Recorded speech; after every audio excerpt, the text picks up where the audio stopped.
Olá,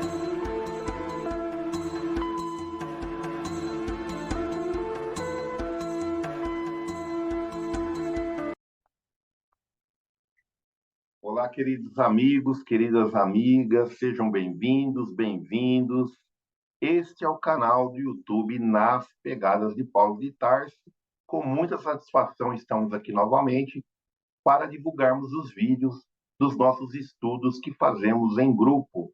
Então, se você já está acompanhando esse vídeo, ajude o canal do YouTube, ajude aqui o nosso projeto, difunde esses conceitos, essas reflexões, esses pensamentos aos seus amigos, nas suas redes sociais.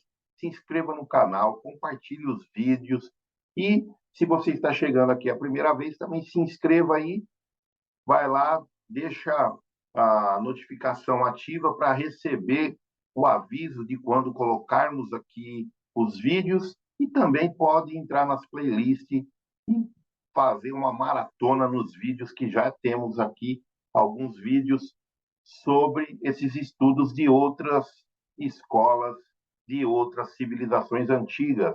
2022 estudamos o Egito Antigo, 2023 a Índia Antiga e nesse ano de 24 estamos estudando a China Antiga e, sem mais delongas, vamos lá compartilhando o vídeo do estudo desse vídeo. Muito bem. Projeto de escolas iniciáticas e de estudos iniciáticos, escolas iniciáticas do passado, China Antiga. Os objetivos é estudar os conceitos iniciáticos em grupo, trazer os conceitos iniciáticos à vivência prática e levar as ações práticas para a sociedade em forma de trabalho através do nosso testemunho.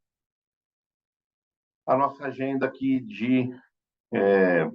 dos estudos, dos encontros, então esse vídeo será sobre os aforismas de 38 a 45, ou o capítulo 38 a 45, que foi do dia 5/5, esses estudos que fizemos, e para dar introdução e trazer esse clima, né, esse ambiente místico, esse clima místico aos nossos estudos, às nossas reflexões, sempre trazemos, né, esse pensamento do Lao Tzu: se queres acordar toda a humanidade, então acorda-te a ti mesmo. Se queres eliminar o sofrimento no mundo, então elimina a escuridão e o negativismo em ti próprio.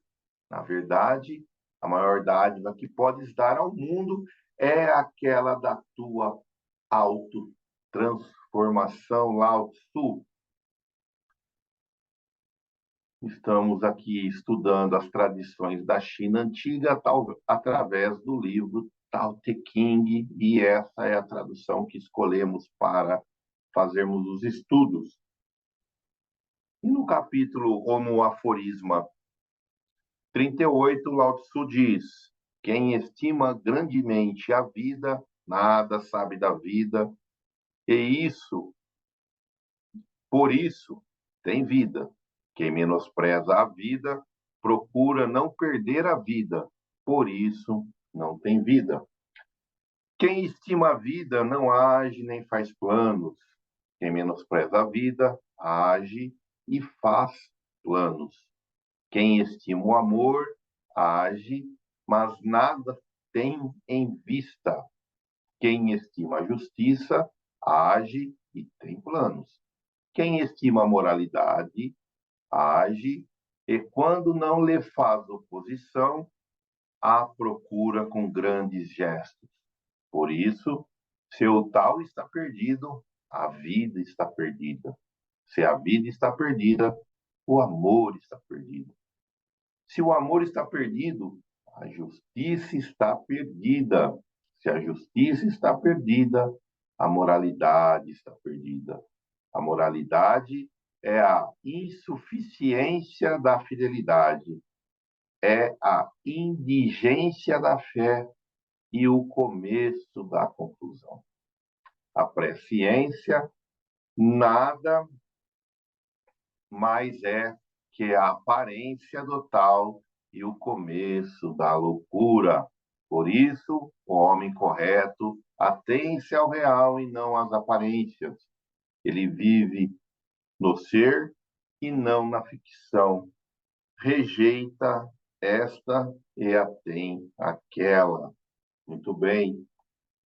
Muito simbolismo aqui nessa passagem, como sempre a gente vai ver nessas tradições antigas, né? A questão simbólica, o uso de palavras, de metáforas, que às vezes é difícil da gente entender, e veremos em alguns capítulos para frente aí que se usa muito isso, e, e nós precisamos entender um pouquinho do contexto histórico, tentar trazer um pouco algo, né, de entendimento sobre o que nós estamos vendo, não com os dias de hoje, com os olhos dos dias de hoje, mas com os olhos do olhar lá da antiguidade. E ele já começa esse aforisma fazendo essas duas comparações entre a vida e a vida. Lembro sempre, sempre gosto de retomar a lembrança que as palavras que estão em letra maiúscula, estou grifando, porque a fonte que eu usei aqui para a apresentação, todas as letras são maiúsculas. Então, aqui ele faz uma comparação entre vida em maiúsculo e vida em minúsculo, lembrando que a vida em minúsculo seria, nessa tradição aqui do Tao Te Ching, né, seria a vida cotidiana, a nossa vida material, a nossa vida do dia a dia, a vida do trabalho, a vida dos relacionamentos, né? Seria a vida que vivemos aqui na matéria. E a vida de, de, de letra maiúscula, de B maiúsculo, né? A vida em maiúsculo seria essa vida que transcende a matéria, essa vida espiritual, essa vida transcendental, essa vida maior. Então ele diz aqui que quem estima essa vida transcendental, ele não se fixa muito nessa vida da material, e por isso ele tem a vida, né? Ele tem o foco dessa vida maior. Mas quem menospreza essa vida maior, essa vida transcendental, ele não quer perder a vida cotidiana, porque se ele menospreza a transcendente, ele, claro, que ele quer mais, né, que ele preza pela vida material. Por isso que ele não tem vida espiritual. E assim vai sucessivamente. Quem está ali ligado a essa vida transcendental, ele faz a não ação, ele age sem fazer planos, né, sem fixar. A gente vai lembrar muito sobre os conceitos aqui que estudamos no módulo passado, no módulo 2 do hinduísmo, do vedismo, na tradição do Bhagavad Gita, que é não fixar ao fruto da ação. Quer dizer, a não ação seria isso, é não ter, né, fazer ação por desejos, não se fixar esses frutos, não ter esse desejo. E aqui ele fala também dessa mesma forma. E verificamos que ele vai seguindo essa ideia, né, de estarmos mais ligados com a justiça do que com a moralidade. Então, muitas vezes as pessoas querem ter uma moralidade, né?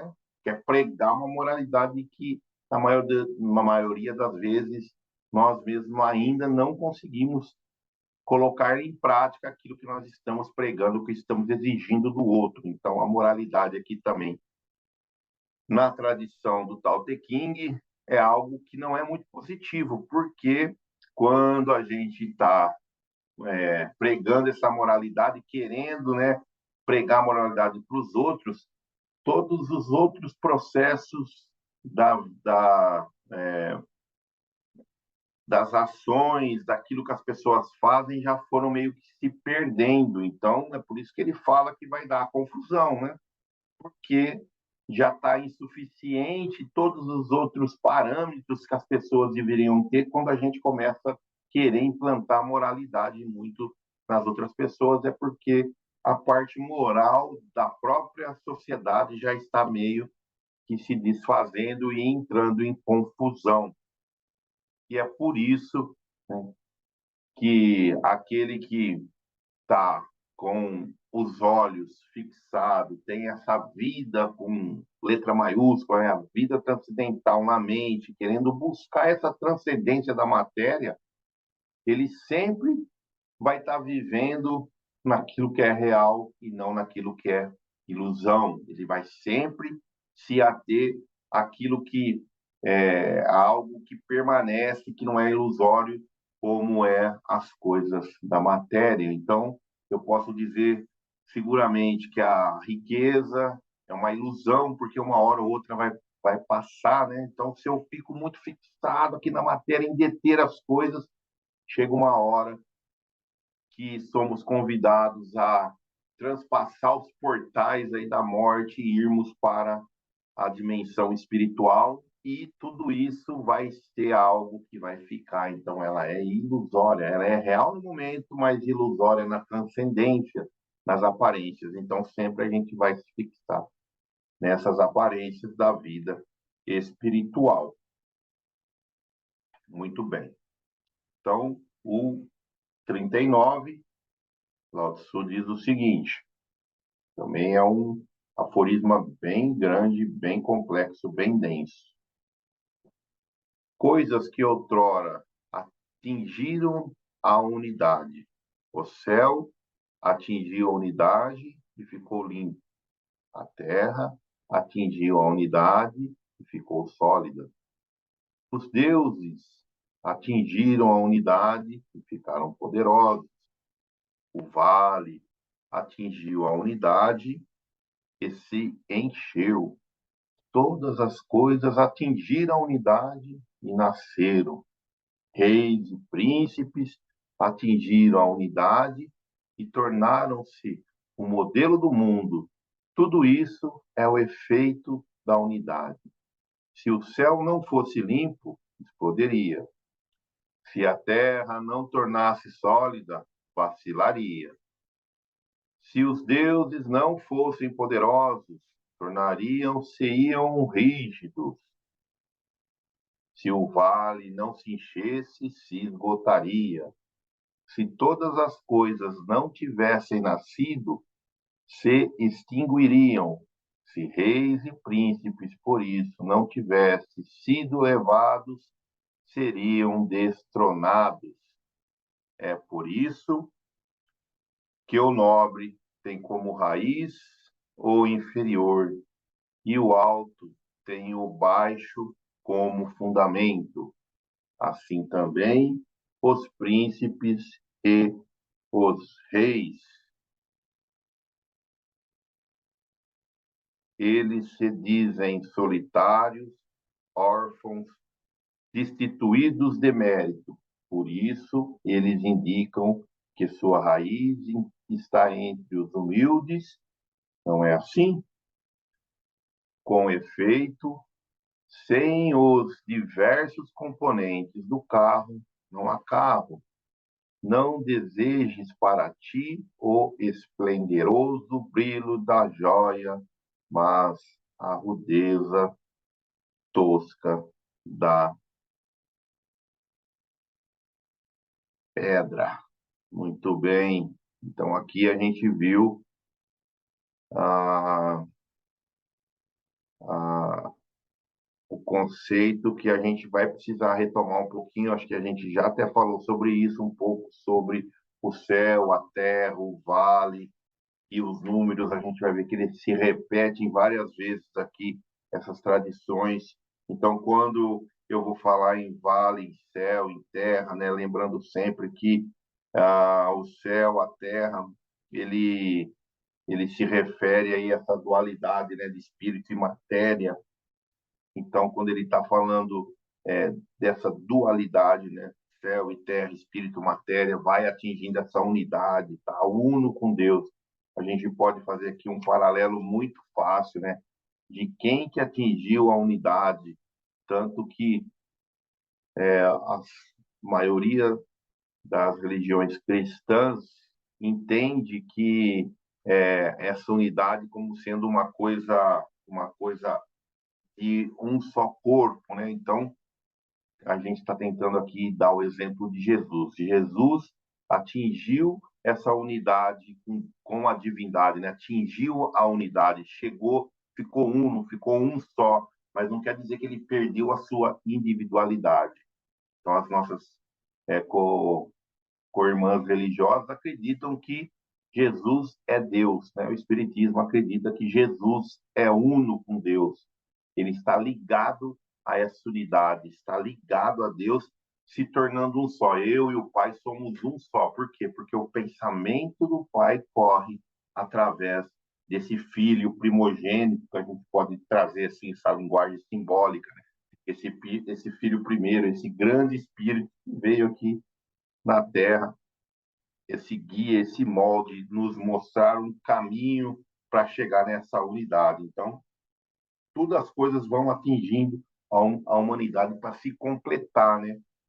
Quando ele fala que o vale atinge a unidade e se enche, então todos aqueles que conseguem a conexão real, a conexão plena com a unidade, se enche dessa unidade e se torna uno com a unidade, mas sem perder a sua individualidade. Essa é a crença nossa aqui. Um outro conceito bem interessante para a gente aqui revisar um pouquinho e lembrar sempre é que quando vai falar de reis, de príncipes, de nobre nessa tradição, eles não estão falando no mesmo sentido que a gente entende hoje aqui no Ocidente, né?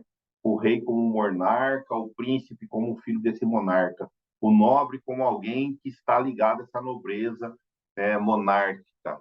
Mas quando ele diz príncipe, reis, nobre, ele está dizendo sobre um conceito antigo, aonde aquela representação do rei, ele era o exemplo supremo que conduzia aquele povo. Então, o exemplo dele conduzia o povo. Ele era o exemplo, ele era o condutor.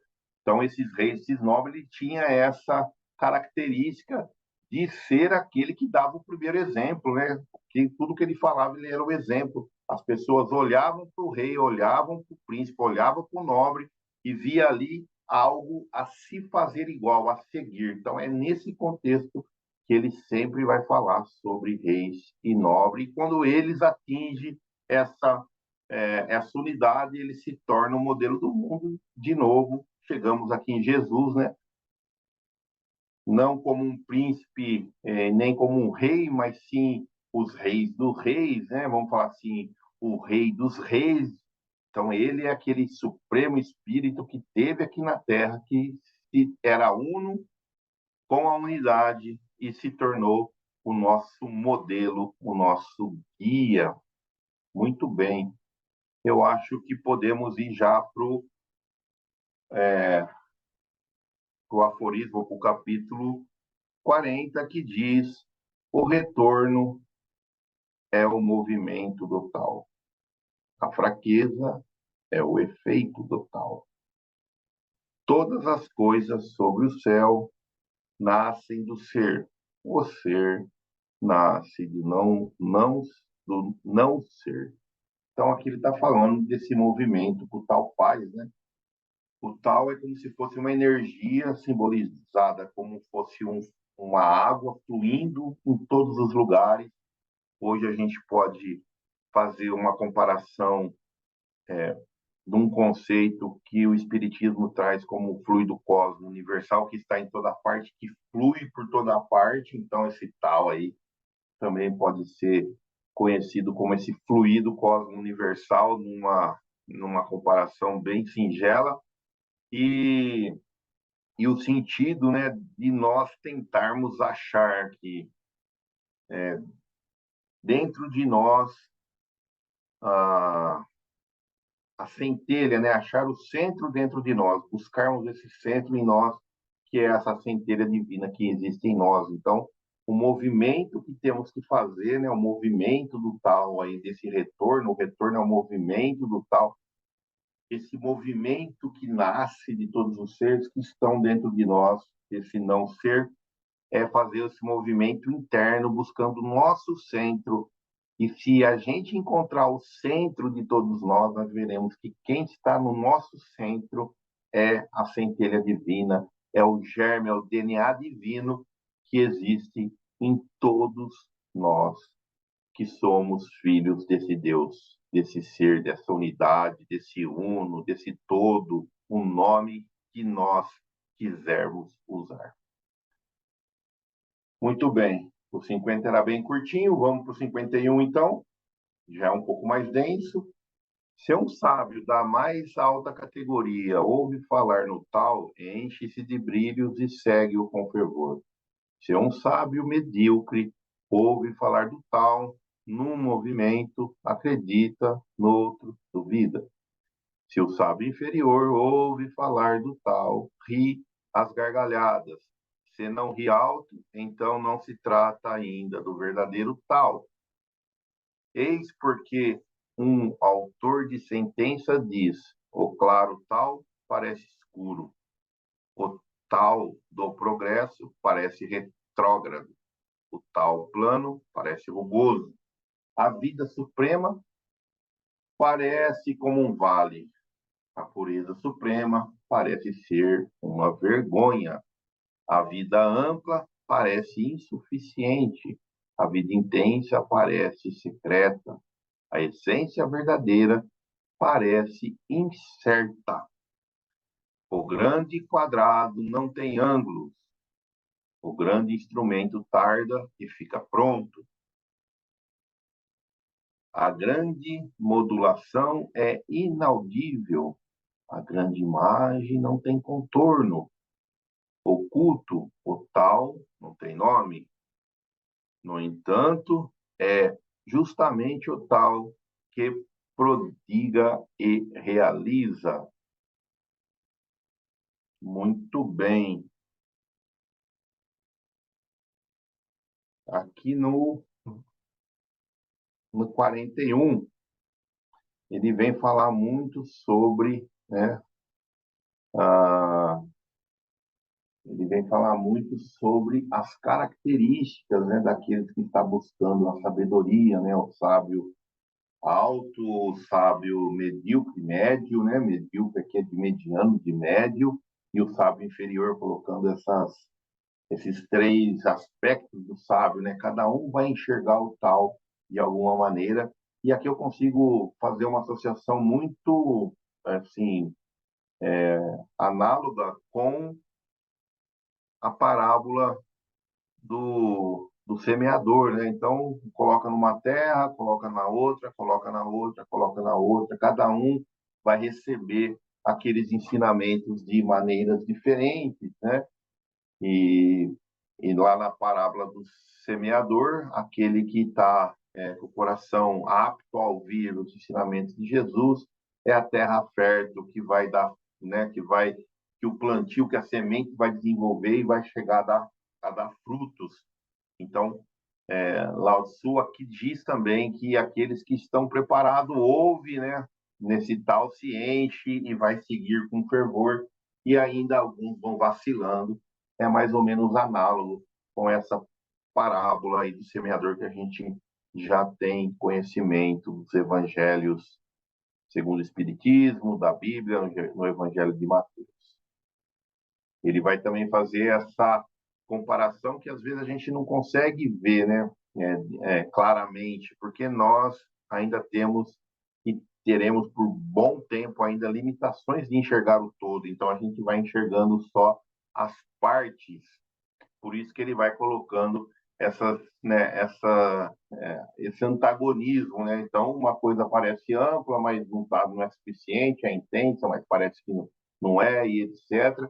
Porque às vezes a gente vai vendo de forma separada. Nós buscamos a, a queremos sempre assim buscando esses limites, né? A gente vai colocando os limites aqui nesse caso. Nós sempre rotulamos, cercamos, colocamos ali limites na coisa para poder, em qualquer coisa que a gente faz, a gente limita para poder entender, né? A gente vai fazendo certas conclusões e sempre colocando separatividades, né? Então, por isso que ele vai falar de quadrado, não tem ângulo, a gente tem que sempre tentar entender que se a gente perceber o ângulo de um quadrado é 90 graus. Certamente tem ângulo, mas o que ele quer dizer é que a gente vai sempre colocando, vai cerceando, vai cercando, vai colocando limites nas situações da vida, ou nas expressões que a gente faz, ou como a gente enxerga as pessoas, a gente vai lá, rotula, coloca aquele limite e não arranca mais. Então, é muito importante nós irmos tirando esses limites, né? Vamos tirando esses limites para aí a gente não ver, que nem ele diz aqui, que a grande imagem não tem nenhum tipo de contorno, não tem um limite. Então, a grande imagem, ela é meio que misturado, não tem esses limites visíveis, né? As coisas elas são sobrepostas, sem limites visíveis. 42 diz o seguinte: o tal gera um 1. Agora, aqui que a gente vai falar um pouquinho sobre essa simbologia dos números, né? O 1 gera o 2, o 2 gera o 3, o 3 gera todas as coisas, atrás de todas as coisas, há escuridão, e elas têm para a luz e o fluxo da força dá-lhes a harmonia. Muito bem. O que os homens detestam é o abandono, a solidão, a insignificância. E mesmo assim, príncipes e reis escolhem esses termos para se descreverem, porque as coisas ou são aumentadas pela diminuição ou são diminuídas pelo exagero. Eu também ensino o que os outros ensinam. Os fortes não morrem de morte natural. Disso eu quero fazer o ponto de partida do meu ensinamento. Então, Lao Tzu vem falar sobre esses pontos de, é, é, da tradição do Tao Te Ching, aonde ele vai falar sobre o zero, um, esses números têm um significado. Então, quando ele vai falar o zero, né, aliás, o zero, né, o Tao gera o um, né? O tal gera um, mas quem que é o zero? O zero é o vazio, o zero é o tal. Então, o tal é considerado o zero, que ele é o princípio, né, das coisas que vai gerar o um, a mãe de todas as coisas, né? A mãe gera todas as coisas, cria todas as coisas. O um gera o dois é o espírito, ah, e a matéria, né? E o dois gera o três são todas as multiplicidades que a forma tem. Então, aqui está falando que a mãe, o um, né, o tal vazio, gera todas as coisas, o um gera o dois, que é o espírito, então, um, a mãe, o dois, o espírito, e a matéria, essa dualidade, o céu e a terra, e o 3, né, o 2 que gera o 3, que são todas as multiplicidades de tudo que existe, aí é gerado o 3. E essa ideia da escuridão e da luz, da escuridão sendo como uma ilusão, uma ignorância, e a luz, o conhecimento, a sabedoria, e através desse fluxo da força que vai fazendo essa harmonia. E depois ele vem falar que os homens, nós, né, não gostamos de não sermos conhecidos, né, de ficarmos no anonimato, né, que é a simbolia simbolicamente como o abandono, a solidão, então essa insignificância. Então a gente procura sim buscar aí a evidência sobre todas as outras coisas ficarem evidentes sobre as outras pessoas, né? A gente vê muito isso, é muito interessante. Já fizemos uma dinâmica, um teste sobre isso, né? De queremos sobressair. Certa vez fizemos uma dinâmica com um grupo de pessoas aonde demos, eu acho que isso já é conhecido bem na internet, mas é legal como um exemplo, né? Uma coisa bem simbólica, bem singela. Foram distribuídas bexigas por um grupo de pessoas, umas 15 pessoas ali por aí, num grupo onde nós estávamos fazendo uma dinâmica. pedimos para eles encherem as bexigas e amarrarem. Então, eles encheram e amarraram, e aí nós demos um palito de dente para cada um e falamos o seguinte: a bexiga que ficar sem ser estourada vai ganhar vai ganhar um bombom. Mostramos o bombom e aí falamos, tem 5 minutos, tem 3 minutos, em 3 minutos quem ficar com a bexiga cheia vai ganhar bombom. Foi essa a orientação. E falamos valendo. O que aconteceu? As pessoas começaram a querer estourar a bexiga do outro. Quer dizer, um querer ganhar sobre o outro, a competitividade. Isso aí acontece nas nossas vidas cotidianamente. Queremos ser competitivos, queremos, né, estarmos melhor e acima dos outros. Por isso que aqui ele vai falar de diminuição, né? Então, se você quer ser aquele que é o maior, que é o grande, seja aquele que serve, disse Jesus, né? Ele diz que aquele que será exaltado, né? Aquele que quer ser exaltado será humilhado, e aquele que for humilde será exaltado. Então, é essa busca, né? O que a gente está buscando nessa brincadeira da bexiga? Final de contas, ninguém ficou com a bexiga cheia. E aí, qual que é a moral da história? Cara, não precisava estourar a bexiga de ninguém. Se todo mundo ficasse com a bexiga cheia, todos ganhariam o bombom. Olha só. Então, era só ninguém ter feito nada, passado 3 minutos, ia receber um bombom, cada um, porque ninguém foi lá estourar a bexiga do outro. Então, essa ideia que já está dentro de nós, eu acho que muitas vezes isso é inflado dentro de nós desde de criança, tem que ser o melhor da turma, tem que estudar mais, tem que ser o melhor da sala, tem que ser o melhor. Essa competitividade acaba fazendo uma deformação, muitas vezes, na nossa personalidade, que a gente leva isso para o resto das nossas vidas, mas hoje, agora com esses estudos, com as reflexões, com aquilo que a gente está vivendo, principalmente quem está trilhando ou quem já trilhou as escolas de aprendizes evangélicas, essa escola iniciática aqui do nosso tempo moderno, fazendo essa comparação com as escolas iniciáticas ou com os pensamentos iniciáticos das civilizações antigas, a gente vê que temos que mudar a nossa rota. Hoje já diminuir um pouco essa vontade de competir, ou diminuir quase lá no zero essa competitividade de querer ser o grande, de querer ser o melhor. E é isso que traz esse capítulo aqui do Tao Te Ching. Muito bem. Vamos então para o 43, que diz: as coisas mais macias da terra vencem as mais duras. O que não existe penetra até mesmo no que não tem fresta. Nisto se reconhece o valor da não ação.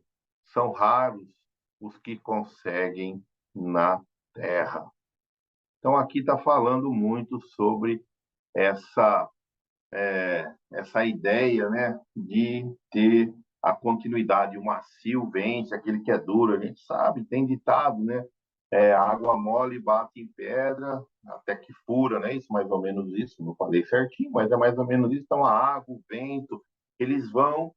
Água mole em pedra dura, bate até que fura, algo desse tipo. Então, assim, a água que é muito mais macia do que a pedra, o vento, né, que não tem ali só a rigidez, ela vai ao longo do tempo esculpindo as rochas mais duras, né? Então, o que é macio vai vencendo com o tempo, com a perseverança. Então, que nós também possamos ser perseverantes nessa busca da transcendência, né?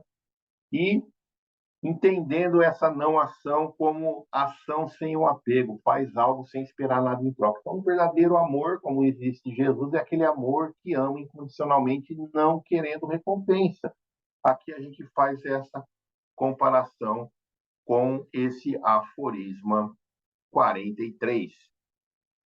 Vamos lá então para o 44, que diz: a fama ou a pessoa? O que nos atrai mais? A pessoa ou a fortuna? O que é mais precioso? Ganhar ou perder? O que é pior? Mas agora, quem se apega a outras coisas consome fortemente as grandes coisas. Quem coleciona coisas perde por força as coisas importantes. Quem é autossuficiente não passa vergonha. Quem sabe estabelecer limites não corre perigo e dura eternamente.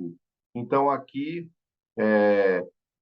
a gente sempre vai pensando sobre o que é mais importante para nós, né? A fama, a pessoa, a fortuna, ganhar e perder, o que é importante?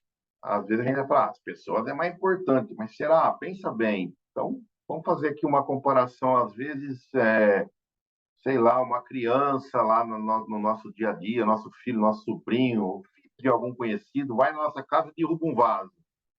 E aí a gente fica muito bravo com isso. É claro que a gente vai ficar bravo, mas o que é mais importante? É a pessoa, a criança ou o vaso? E às vezes a gente dá mais importância para o vaso, né? Às vezes até o nosso filho a gente vai agredir até fisicamente muitas vezes, né? Vamos fazer uma agressão moral, verbal, ficar bravo, pôr de castigo. É claro que temos que educar, não é isso que nós estamos falando aqui para não ter educação, mas a importância, então tomar cuidado com que a gente está dando importância, né? Às vezes o nosso carro novinho, a criança vai lá, arrisca, a gente vai lá e, né, e agride de certa forma a criança ou quem quer que seja de alguma maneira. O que é mais importante, o carro, a matéria, né? A fortuna ou a pessoa? Então fica aí a reflexão para todos nós, tá? A gente sempre tem que pensar nisso. Aqui eu sempre uso uma frase que às vezes é melhor perder do que achar, né? Então ele está falando aqui de ganhar e perder, o que é melhor? Melhor perder do que achar. Dependendo das circunstâncias, é melhor a gente perder mesmo, né? Porque aquilo de ganhar pode nos gerar um grande transtorno. Muito bem. Então vamos aqui para o 45, o nosso último aforisma de hoje que estudamos, que diz uma grande realização parece necessariamente insuficiente, mas seu efeito será infinito. Uma grande abundância parece uma torrente, mas o seu efeito será inesgotável. Uma grande retidão deve parecer torturoso. Um grande talento deve aparecer, grande eloquência parece muda. O movimento elimina o frio. A quietude supera o calor. Pureza e quietude são o padrão da medida do mundo. Então, quanto que nós estamos aqui estudando e refletindo sobre esses grandes conceitos que parece é, meio contraditório, mas que a gente tem que tentar buscar esse significado dentro de nós, tentarmos buscar o que está fazendo sentido na nossa vida, né, através desses ensinamentos, e ele vem falando que às vezes a gente pensa que o nosso tijolinho ali de boa vontade, vou fazer algo ali, um tijolinho de boa vontade, não serve para nada, mas é, ele pode ter um efeito que vai demorar muito tempo para passar. Então a gente não sabe, né? Às vezes uma reação que a gente faz aqui, uma coisinha simples que a gente faz lá, ele pode ter um efeito inesgotável, que nem diz aqui. Então, que nós possamos sempre praticar as coisas boas, porque também as coisas que não são tão boas também podem ter um efeito demorado para se ser eliminado. Então, a gente tem vários exemplos aqui na sociedade, exemplos da nossa história desses acontecimentos que às vezes fez algo, perdurou por tanto tempo, tanto do lado que é bom e tanto daquele lado que não é tão bom assim. E aí vem falar para nós desse nosso movimento. A gente tem que fazer o que precisa ser feito. Então, quando muitas vezes a gente tem que se movimentar, muitas vezes a gente tem que se aquietar, tem que fazer o que é necessário fazer e buscar essa pureza e essa quietude dentro da nossa alma. Então, nesses aforismas, nós tiramos algum ponto, valorizar a vida, letra minúscula, mas mais ainda a vida, com letra maiúscula, quer dizer, a vida transcendental. Tentar buscar a justiça e não a moralidade, esforçar para atingir a unidade e buscar a pureza e a quietude nas nossas almas. Fazendo aqui já um recorte com o Velho Testamento, ou os Hebreus, que a gente pega no Velho Testamento, no livro de Jó, no verso 6 do capítulo 8, se fores puro e reto, ele sem demora despertará em teu favor e restaurará a justiça da tua morada. Em Isaías, capítulo 32, verso 17, e a obra da justiça para a paz, e o efeito da justiça, quietude e segurança eterna. Então a gente tem que buscar essa justiça para buscarmos a nossa quietude dentro da alma. Isaías já falava nos seus livros, na sua obra, na Bíblia lá do Velho Testamento ou na Bíblia hebraica, ele já falava isso. Já no Novo Testamento, na parte cristã, no cristianismo, Mateus, nas Bem-aventuranças, capítulo 5, verso 3, bem-aventurados, pobres de espírito, pois dele é o reino dos céus, essa busca do reino dos céus, né? Buscarmos esse reino dos céus dentro de nós, primeiramente, para depois buscarmos os reinos dos céus em toda parte. Carta aos Romanos, capítulo 10, verso 3, porquanto, desconhecendo a justiça de Deus e procurando estabelecer a sua própria, não se sujeitam a que vem de Deus. Quer dizer, não nos sujeitamos à vontade e à justiça de Deus, porque nós estamos buscando a nossa própria justiça, nós estamos buscando a nossa própria vontade.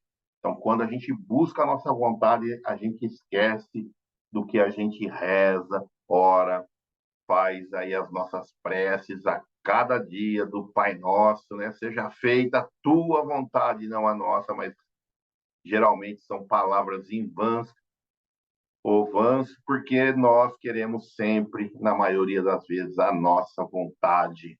Na primeira carta aos Tessalonicenses, no capítulo 4, no versículo 11, Paulo diz o seguinte: e estudar, aspirar, empenhar-vos para viver em quietude e para tratar dos vossos próprios negócios e para trabalhar com as vossas próprias mãos, como já no passado vos ordenamos, buscando essa quietude, viver em quietude, né? Na Gênesis, no capítulo 3, que tem o título Bem e o Mal, né? A Gênesis de Kardec, livro espírita, já no Espiritismo, né? No Pentateuco Kardeciano, no livro A Gênese, eu trouxe um trechinho, contudo, devemos tentar a pesquisa da razão do que nos parece defeituoso, tomando por bússola esse princípio. Deus há de ser infinitamente justo e sábio. Procuremos, portanto, em tudo a sua justiça e a sua sabedoria, e curvemo-nos diante do que ultrapasse o nosso entendimento. Então, vamos buscar essa justiça e essa sabedoria em Deus. No livro Caminho, Verdade e Vida, Cândido Francisco Xavier, psicografia dele, e Emmanuel que trouxe, né, essa mensagem no capítulo 43, consultas, trouxe também um pedacinho aí da mensagem para a gente poder refletir e depois ler em casa. Jesus, porém, fornece opiniões decisivas e profundas, gratuitamente. Basta que a alma procure a oração, o equilíbrio e a quietude.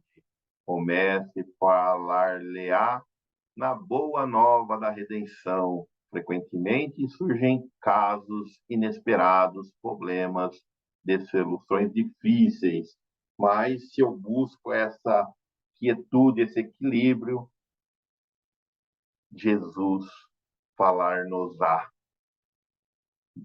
nos nossos corações, nas nossas mentes, quando eu estou com esse equilíbrio e com essa quietude quando eu vou orar, fazer minhas preces.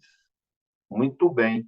O exercício prático que fizemos lá quando estávamos em grupo, quando estudo os conceitos iniciados, consigo utilizá-lo na minha vida? Esse aqui foi um momento de partilha lá, cada um foi dando seu testemunho, refletindo sempre quando estamos estudando. E para o próximo encontro, os aforismos, os capítulos são de 46 a 52. Muito bom. E o exercício prático é o que estou fazendo para buscar a tranquilidade no meu íntimo. Muito bem, é isso que trazemos como exercício prático para podermos estudar os aforismas do 46 a 52, os capítulos aqui do livro Tao Te Ching. Vamos refletindo sobre essa busca e o que nós estamos nos esforçando para tentar buscar essa tranquilidade. É isso aí, agradeço a todos por estar acompanhando aqui mais um vídeo. Que Jesus ele possa abençoar os nossos esforços. Muito obrigado pela contribuição, pela gentileza, por estar aí nos apoiando, compartilhando, dividindo aqui os vídeos do canal do YouTube. Agradeço demais, acompanhando os estudos, mesmo que não divide, só de acompanhar os estudos, a gente fica muito feliz. Muito obrigado. Se você quiser, deixe seus comentários aqui do vídeo. E é isso, gente. Até o próximo vídeo. Fiquem aí todos na paz do Senhor bendito. Grande beijo. Tchau, pessoal. Até a próxima.